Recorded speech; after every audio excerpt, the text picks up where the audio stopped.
London থেকে একজন মুফতি এসেছে, জানেন তো আপনারা?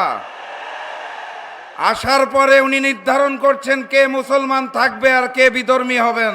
জালেমের নাম কি? আমরা সকলেই জানি এই লন্ডনী মুফতি গত 17 বছর লন্ডনে গুপ্ত ছিলেন। সেই বিএনপি কে 12 তারিখ আমরা লাল কার্ড দেখাবো। ওনার বক্তব্যের মাধ্যমে উনি ইসলামের ইতিহাস পরিবর্তন করে দিচ্ছেন।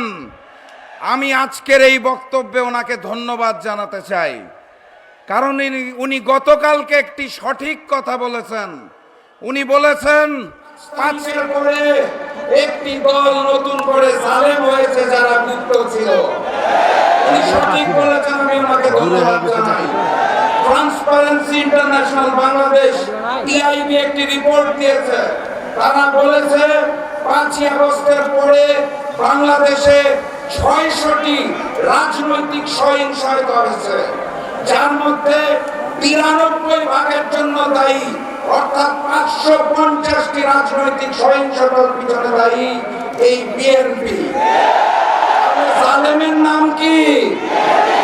জালেমের নাম কি? আমরা সকলেই জানি এই লন্ডনী মুফতি গত 17 বছর লন্ডনে গুপ্ত ছিলেন। উনি সঠিক বলেছেন, নতুন করে যে জালেম বিএনপি সৃষ্টি হয়েছে সেই বিএনপি কে 12 তারিখ আমরা লাল কার্ড দেখাবো। রাজশাহীতে যে 6টি আসন আছে, সেই 6টি আসনে দাঁড়িপাল্লাকে জয়যুক্ত করে আগামী দিনের প্রধানমন্ত্রী ডক্টর শফিকুর রহমানকে উপহার দিতে হবে। তার আগে গণভোট আছে, বলেন নাই তো?